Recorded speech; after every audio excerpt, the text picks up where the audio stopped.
Okay, so Xiaomi recently launched the Xiaomi TV 5X.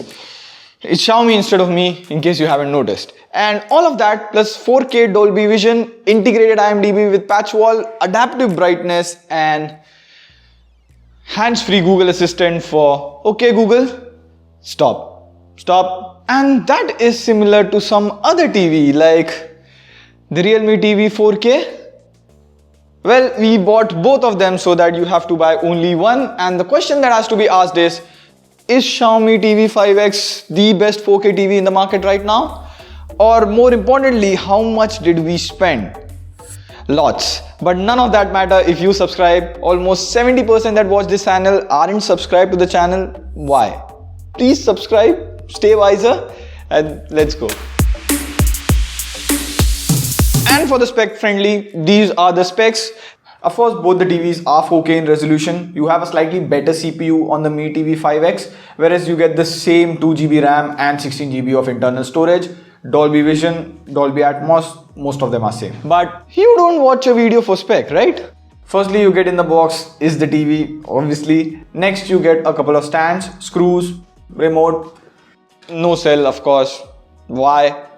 And if you're the wall mount person, you'll have to buy it separately. It starts at 500 rupees from mi.com. Now first up, the most striking difference is the metallic build of the TVs. Like here, if you see, Xiaomi TV 5X has a metallic body all around, and at the bottom you have metal stands compared to the plastic body and plastic stands of Realme.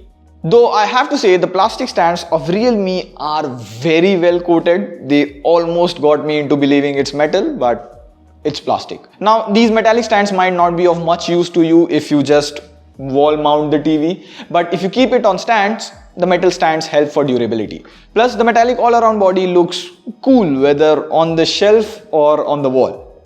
Now both the TVs have enough ports, like you get 3 HDMI ports, 2 USB 2.0 ports, Ethernet jack, optical port, and a bunch of other ports.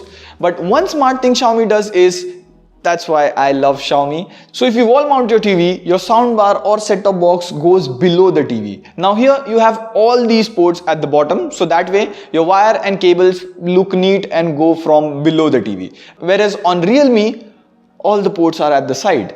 Additionally, you get 3 HDMI 2.1 ports on Xiaomi Mi 5X compared to HDMI 2 on Realme. So HDMI 2.1 gives you auto low latency mode. So if you connect a PS or Xbox, that's good. But if you have a Dolby Atmos setup, HDMI 2.1 has EARC port and you can straight away connect your Dolby Atmos setup on the Xiaomi TV 5X. Not possible on Realme TV. Now let's talk about the main deal, the display. Now the Realme TV has a D-LED VA panel, whereas the Xiaomi one has an IPS panel, the one we have. Do note that Xiaomi often randomly sends VA/IPS panel, so that is something that has to be kept in mind. Now both TVs support Dolby Vision and HDR on Prime Video, Netflix, Disney Plus Hotstar, as well as YouTube. But the deal is there a difference between them? Well, to my eye, the standard picture setting on Xiaomi TV is not good. The movie mode is better. Whereas on Realme, everything is at default because the settings don't change that much. Now, right out of the bat, I would say this Avenger movies look sharper and a bit vibrant on Mi TV 5X. Like if I pause right here on the Iron Man face, you can see the hairs and forehead are much sharper on the Mi TV. The viewing angles are also good on both TVs, pretty much the same. But having said that, I watched a lot of content on both the TVs and there's not much difference. Like you would be blown off like, ooh, WTF, nothing like that. But Xiaomi brings in two things to the table. Number one, adaptive brightness sensor. So if you are in a bright room, the brightness will go high when it's bright outside and low when your room is dark. Good addition, improves your life. Next, number two, motion smoothing. Now I personally turn it off because I don't like it in movies, but if you watch a lot of sports and cricket, motion smoothing helps. Now in case you don't know, here is a footage of my hand, and if I pause at the same moment, you see my hand is blurred in 24 FPS, whereas in 60 FPS you can see it. Well, movies are usually shot at 24 FPS and your TV is 60 Hz, so there's a gap of 36 frames. So motion smoothing fills that gaps. But movies are meant to be watched at 24 FPS. However, in sports, motion smoothing creates those 36 frames using AI to give you a smooth experience. As I said, it will help during the IPL. By the way, which team do you support?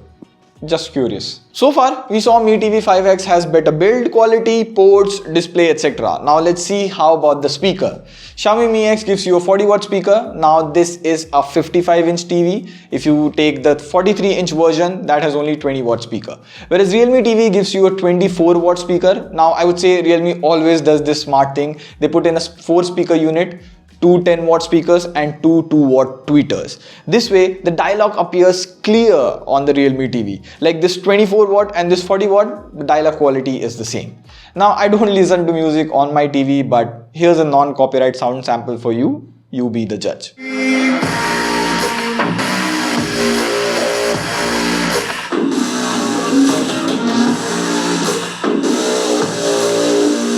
Now, in my opinion, Realme TV 24-watt speaker is on par with the 40-watt on Mi TV 5X. Xiaomi has better build, so far better ports and slightly better display if you count the auto brightness and motion smoothing.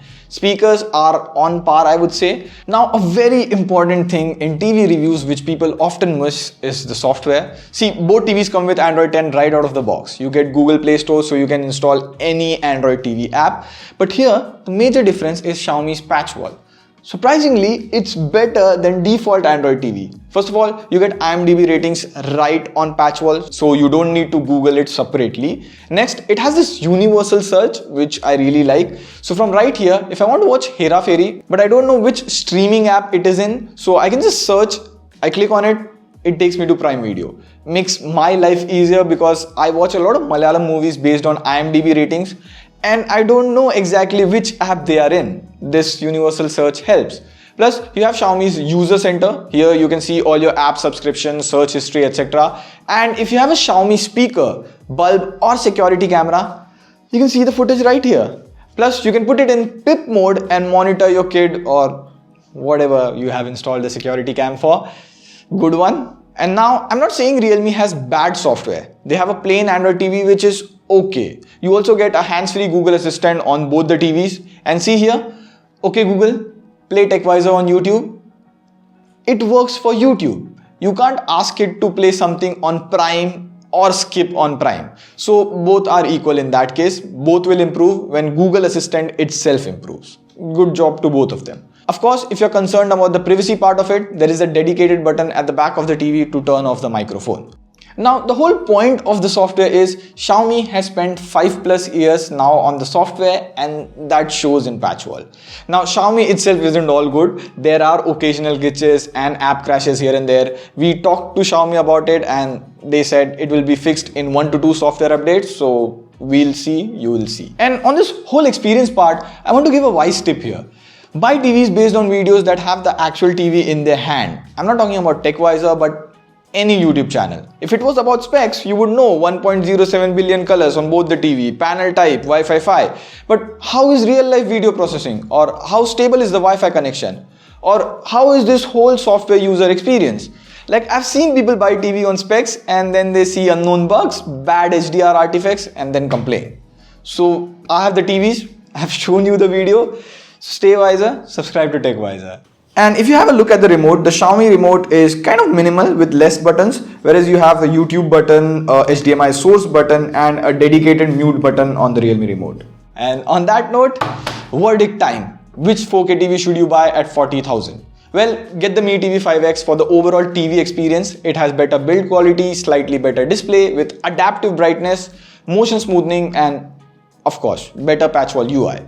And TV prices are highly fluctuating due to customs and GST. Last time we recommended the Redmi TV at 32,000. Now it's 38,000. So that is not recommended now. So as of now, this 50-inch 4K TV is 42,000. So my verdict is for 42,000. Buy it. For 55-inch, get the Xiaomi QLED TV instead. Spend a bit more. By the way, we are planning a mega 4K TV comparison for Diwali. Let us know what you would want to see in that. And on that note, this is Pradeep signing off. See you soon.